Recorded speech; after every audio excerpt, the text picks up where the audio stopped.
हमारी आज की मूवी का नाम है हिप्नोटिक और इसमें बताया गया है कि किस तरह हिप्नोटिज्म इंसानी जिंदगी पर असर डाल सकता है और किस तरह एक शातिर मुजरिम हिप्नोटिज्म को अपने जुर्म करने के लिए इस्तेमाल करता है। तो फिल्म की तरफ चलते हैं, लेकिन उससे पहले एक रिमाइंडर कि अगर स्टोरी अच्छी लगे तो लाइक, शेयर और सब्सक्राइब करना ना भूलिएगा। फिल्म का स्टार्ट डिटेक्टिव डैनी से होता है जो कि एक थेरेपिस्ट के पास बैठा था और वो उसे हिप्नोटाइज करके उससे उसकी बेटी के बारे में पूछती है और डैनी उसे बताता है कि उसकी बेटी पार्क में खेल रही थी और मेरा थोड़ा सा ध्यान उधर हुआ और वो मेरी आंखों के सामने ही गायब हो गई और कोई उसे मेरी आंखों के सामने ही अगवा करके ले गया। मैंने उसे बहुत ढूंढा मगर वो नहीं मिली। उसी वक्त डैनी को उसके साथी निक्स का मैसेज आता है और वो डैनी को फौरन एक खास जगह बुलाता है और लिफ्ट में जाते हुए डैनी अपनी बीवी और बेटी की तस्वीरें देखता है और यहाँ पता चलता है कि डैनी की बेटी को एक 18 साल के लड़के ने अगवा कर लिया था, मगर जब उस लड़के को पकड़ा गया तो उसे इस किडनैपिंग के बारे में कुछ भी याद नहीं था और कोई सबूत ना होने की वजह से उस लड़के को छोड़ दिया गया और यही बात अक्सर डैनी को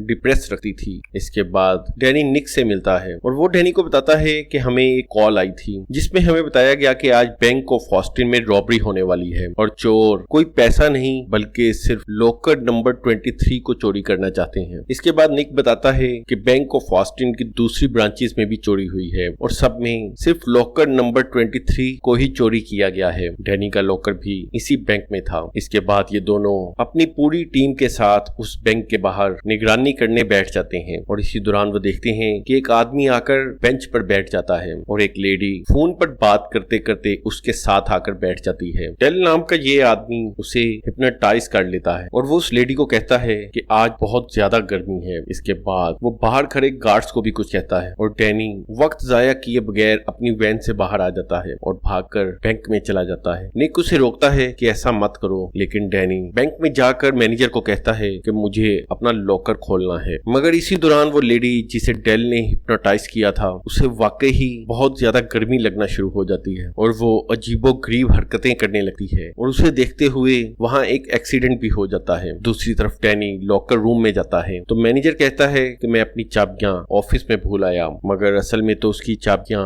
डैनी ने चुरा ली थी और उसके जाने के बाद डैनी लॉकर नंबर 23 खोलता है और उस लॉकर में उसे अपनी बेटी मिनी की तस्वीर मिलती है। दूसरी तरफ डेल एक बैंक वर्कर को हिप्नोटाइज करके लॉकर खोलने के लिए कहता है और वो डैनी के रोकने पर भी नहीं रुकती और इतनी देर में ही वहाँ हिप्नोटाइज किए हुए गार्ड्स आ जाते हैं और वो डैनी के ऊपर फायर कर देते हैं, मगर बुलेट प्रूफ जैकेट होने की वजह से डैनी बच जाता है। इसके बाद वो लेडी वो लॉकर लेकर एक ट्रक में बैठ जाती और उसी वक्त निक और उसके साथी एक्सीडेंट वाली जगह पर थे, मगर उस लेडी का ट्रक भी पलट जाता है और उसी वक्त डेल उस ट्रक में से बॉक्स लेता है और बॉम्ब लगाकर उस ट्रक को उड़ा देता है। लेकिन डैनी डेल का पीछा करता है और उसके बाकी साथी भी वहां आ जाते हैं और ये सब भागते हुए छत के ऊपर चले जाते हैं, मगर वहीं डेल डैनी के दो साथियों को हिप्नोटाइज कर देता है और वो डैनी पर ही गन पॉइंट कर लेते हैं। यहाँ डैनी डेल से पूछता है कि मेरी बेटी कहाँ है और डेल कहता है कि ये फोटो मुझे दे दो। इसके बाद डेल के ऑर्डर करने पर वो दोनों डैनी के साथी एक दूसरे को गोली मार देते हैं और डेल छत से नीचे कूद जाता है और जब डैनी नीचे देखता है तो वहाँ पर कोई भी नहीं था। इसके बाद डैनी निक से पूछता है कि उसके लॉकर में मेरी बेटी की तस्वीर कहाँ से आई, जिस पर निक उसे कहता है कि तुम एक फेमस डिटेक्टिव हो, इसीलिए कोई तुम्हारे साथ खेल रहा है और हो सकता है कि हमारे ही कुछ लोग उसके साथ मिले हुए हों। और रात को निक डैनी को फोन करके बताता है कि उसे पता चल गया है कि बैंक रॉबरी वाली कॉल किसने की थी। उस औरत का नाम डियाना क्रूज है। इसके बाद डैनी उसकी शॉप पर जाता है और वहाँ डियाना किसी पहलवान का ट्रीटमेंट कर रही थी, लेकिन डैनी उसे कहता है कि मुझे तुमसे कुछ बात करनी है। जिसके बाद डियाना उस बॉडी बिल्डर को हिप्नोटाइज कर लेती है और उसे बाहर जाने को कहती है और इसके बाद वो डैनी को कहती है कि तुम्हारे जाने तक वो बाहर ही रुकेगा। अब डैनी डियाना से पूछता है कि तुम्हें उस रॉबरी के बारे में कैसे पता चला, लेकिन डियाना उल्टा उससे पूछती है कि क्या तुमने उस रॉबरी में किसी को गिरफ्तार किया है। तो डैनी उसे बताता है कि वो किसी को गिरफ्तार नहीं कर सका। ये सुनते ही डियाना उसे वहां से जाने के लिए कहती है और लेकिन इतनी देर में बाहर डेल आकर उस बॉडी बिल्डर को हिप्नोटाइज कर लेता है और वो अपनी बाइक समेत उस दुकान के अंदर आ जाता है। लेकिन इसी दौरान डैनी डियाना को लेकर वहां से भागने में कामयाब हो जाता है और वो डियाना को एक बंद पड़े पुलिस स्टेशन में ले आता है और इस पुलिस स्टेशन को आजकल वो पर्सनल यूज कर रहे थे। इसके बाद डैनी उससे पूछता है कि ये सब क्या चल रहा है, जिस पर डियाना उसे बताती है कि वो आदमी जिसका नाम डेल है वो सबको हिप्नोटाइज कर लेता है और वहाँ बैंक में जो कुछ भी हुआ वो वर्कर्स उसके साथ मिले हुए नहीं थे, बल्कि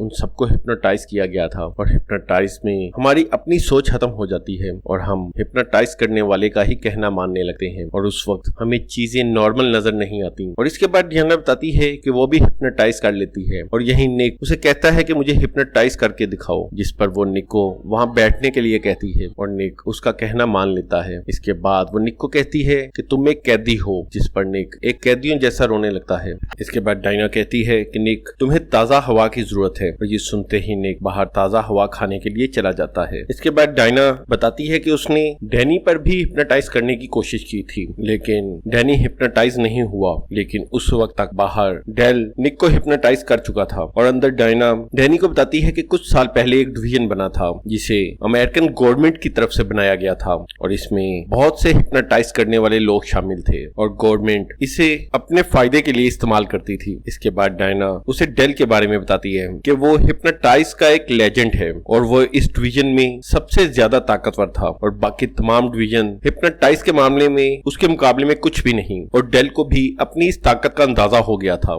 इसलिए उसने इस डिवीजन पर कब्जा करने की कोशिश की और इस वजह से गवर्नमेंट ने उसे निकाल दिया। लेकिन इसके बाद डेल ने अपने अलावा तमाम हिप्नोटाइज करने वालों को कत्ल करने की कोशिश की और यहीं वो डैनी को कहती है कि डेल को पकड़ना नामुमकिन है। और इसी वक्त वहां पर लाइट बंद हो जाती है और वहां निक्स आ जाता है, जिस पर डायना बताती है कि इसे डेल ने हिप्नोटाइज कर लिया है और मैं डेल के हिप्नोटाइज को खत्म नहीं कर सकती। डेल निक्स को रुकने के लिए कहता है मगर वो नहीं रुकता। ये देखकर डैनी उसके पाँव में गोली मार देता है, मगर निक्स किसी भी तरीके से डायना को मारना चाहता था। ये देखकर डैनी उसे हथकड़ी लगाकर सलाखों के साथ बांध देता है, मगर निक्स फिर भी नहीं रुकता और वो अपना हाथ तोड़ने की कोशिश करता है। डायना को पता था कि निक्स रुकने वाला नहीं है, इसलिए वो उसे शूट कर देती है और अपने दोस्त की मौत पर डैनी को बहुत अफसोस होता है। अब ये दोनों पुलिस से छुपते फिर रहे थे क्योंकि निक्स को कत्ल करने की वजह से अब ये दोनों मुजरिम बन गए थे। अगले सीन में ये दोनों एक रेस्टोरेंट में बैठे थे और वहां डैनी बताता है कि वो बैंक में मेरी बेटी की फोटो लेने आया था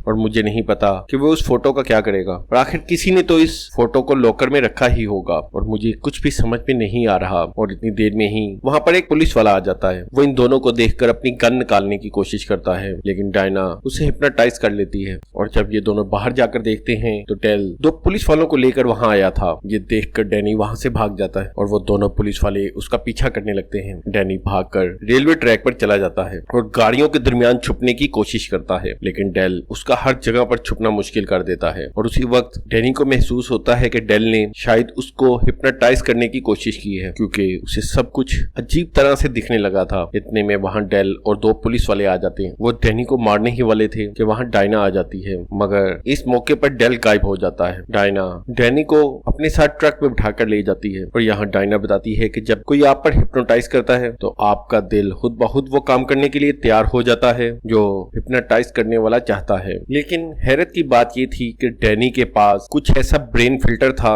जिसकी मदद से वो हिप्नोटाइज होने से बच रहा था। इसी वजह से कोई भी डैनी पर हिप्नोटाइज नहीं कर सकता था। और डायना बताती है कि ये फिल्टर किसी चोट की वजह से भी आ सकता है, चाहे वो आपके दिल पर लगी हो या दिमाग पर। और इस मौके पर अंदाजा होता है कि शायद डैनी की गुमशुदा बेटी ही उसके दिमाग के फिल्टर के तौर पर काम कर रही थी। लेकिन डायना उसे वार्न करती है कि गर्चा मैं तुम्हें हिप्नोटाइज नहीं कर पाई, लेकिन डेल जरूर कर सकता है। इसके बाद ये दोनों जेरेमी नाम के एक आदमी के पास जाते हैं। इसी ने डायना को हिप्नोटाइज करना सिखाया था और वो उससे कुछ इन्फॉर्मेशन लेने की कोशिश करते हैं। डैनी उससे अपनी बेटी के बारे में पूछता है और डैनी उससे पूछता है कि मुझे अब तक इस बात का जवाब नहीं मिला कि मेरी बेटी की फोटो लॉकर में क्या कर रही थी। और जब वो डैनी से उसकी बेटी की फोटो मांगता है तो डायना उसे फोटो देने से इनकार कर देती क्योंकि उसे शक हो गया था कि ये जेरेमी नहीं बल्कि डेल है। और उसी वक्त वो उन दोनों को मारने की कोशिश करता है, लेकिन वो अपनी जान बचाकर भागने में कामयाब हो जाते हैं। और इस दफा डेल ने पूरे शहर पर ही हिप्नोटाइज कर दिया था, इसलिए हर कोई उन्हें पकड़ना चाहता था। और यहाँ डैनी एक बाइकर को गिराता है और उसकी बाइक लेकर वहां से भागने की कोशिश करता है, लेकिन अब वो ऐसे फंस चुके थे कि उन्हें कहीं भी भागने का रास्ता नहीं मिल रहा था और हर तरफ उल्टा सीधा ही नजर आ रहा था और लोग अभी भी इनके पीछे लगे थे। अब इनके पास भागने के लिए कोई जगह नहीं थी। उसी वक्त पुलिस आकर लोगों को रोकती है और इन लोगों के दरमियान से डेल निकलकर बाहर आता है। वो डैनी को हिप्नोटाइज करने की कोशिश करता है, लेकिन उसी वक्त पुलिस वाले डेल को ही गन पॉइंट पर रख लेते हैं, जिस पर डायना कहती है कि ये मैंने नहीं किया, जिसके बाद डैनी बताता है कि ये मैंने किया है। इसके बाद पुलिस वाले डेल को अपने साथ ले जाते हैं, लेकिन अब डैनी को समझ नहीं आ रहा था कि उसने ऐसा कैसे किया, जबकि वो तो हिप्नोटाइज करना जानता ही नहीं। इसके बाद डैनी डायना से कहता है कि कोई तो ऐसा होगा जो इस मसले को सुलझा सके कि आखिर ये सब हो क्या रहा है। इसके बाद डायना उसे रिवर नाम के एक आदमी के पास ले जाती है, और वो पहले डायना के साथ ही हिप्नोटाइज सीखा करता था। इसके बाद रिवर उन दोनों को अपनी फ्रिज के अंदर बनी बेसमेंट में ले जाता है। असल में रिवर हिप्नोटाइज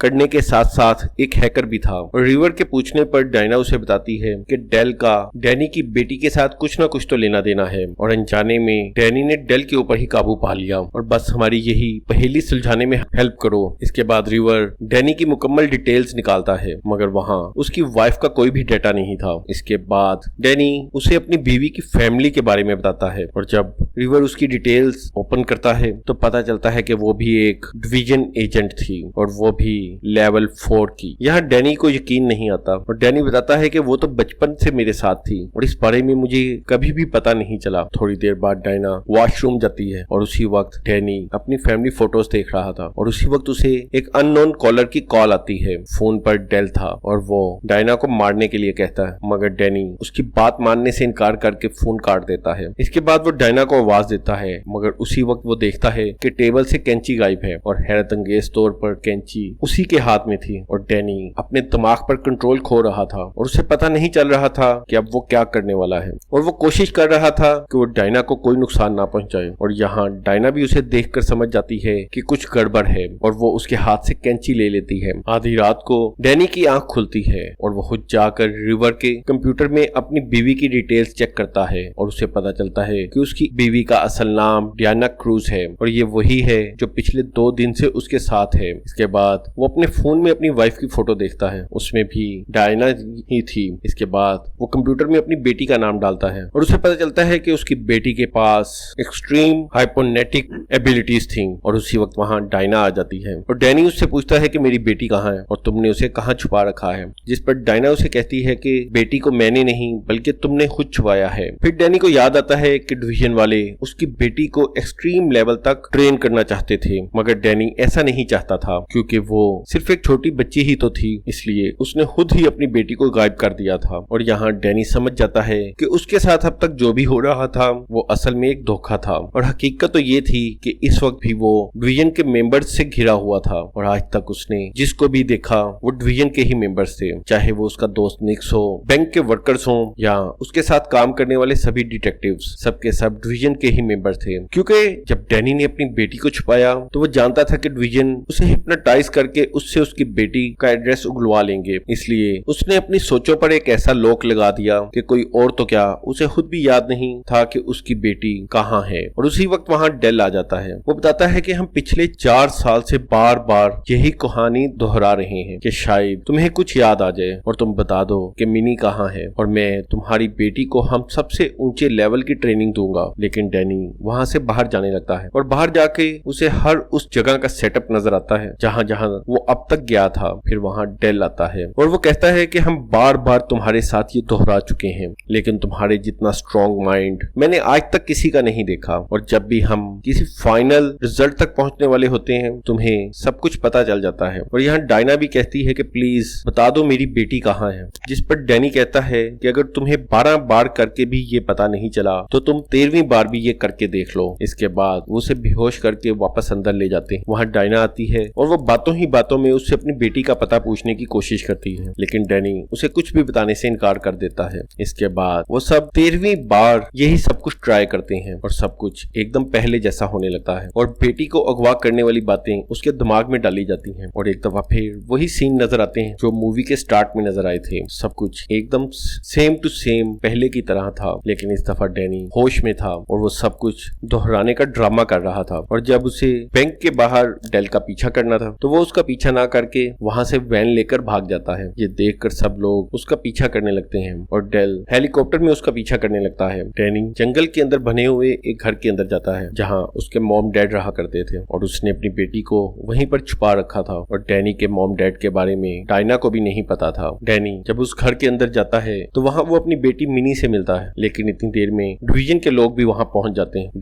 डैनी के मॉम डैड कहते हैं कि ये प्राइवेट प्रॉपर्टी है, लेकिन डेल उन दोनों को मारने का ऑर्डर करता है और उनके मरते ही डैनी बाहर आता है और वो डायना से पूछता है कि वो ये सब कैसे कर सकती है और उसी वक्त घर के अंदर से मिनी बाहर आती है। डायना उससे मिलकर बहुत खुश होती है और मिनी अपनी माँ से मिलकर बहुत खुश थी। इसके बाद वो अपनी माँ को कहती है कि मैं इन आपको आजाद कर रही हूँ। इसके बाद वो इशारा करती है और सभी एक दूसरे को शूट करने लगते हैं क्योंकि मिनी इन सबसे ज्यादा पावरफुल थी और डेल यहाँ खड़ा देखता ही रह जाता है। और यहाँ पता चलता है कि इस तमाम प्लान का मास्टरमाइंड डैनी ही था। वो अपने 13वें ट्रायल के दौरान सारी डिवीजन को यहाँ लाना चाहता था ताकि एक साथ ही सबको खत्म किया जा सके और उसका ये प्लान कामयाब हो जाता है। इसके बाद वहाँ डैनी की असली मॉम डैड आते हैं और यहाँ पता चलता है कि पहले वाले मॉम डैड सिर्फ और सिर्फ हिप्नोटाइज की वजह से आंखों का धोखा था और मिनी ने डायना को हिप्नोटाइज करके उसके मन में ही बिठा दिया था ताकि वो किसी किस्म की इंटरफेरेंस ना कर सके और मिनी ने अकेले ही तमाम डिवीजन का खात्मा कर दिया और ऐसा करने के लिए डैनी ने ही उसे कहा था और डेल के मरते ही डायना भी उसके हिप्नोटाइज से बाहर आ चुकी थी। इसके बाद सारी फैमिली हेलीकॉप्टर में बैठकर वहां से चले जाते हैं, लेकिन इस मौके पर डैनी का डैड वहीं रुकने का फैसला करता है और फिल्म के आखिर में हमें पता चलता है कि डैनी का डैड तो पहले ही मर चुका था और जो उसके बाप के भेस में जिंदा था वो तो असल में डेल था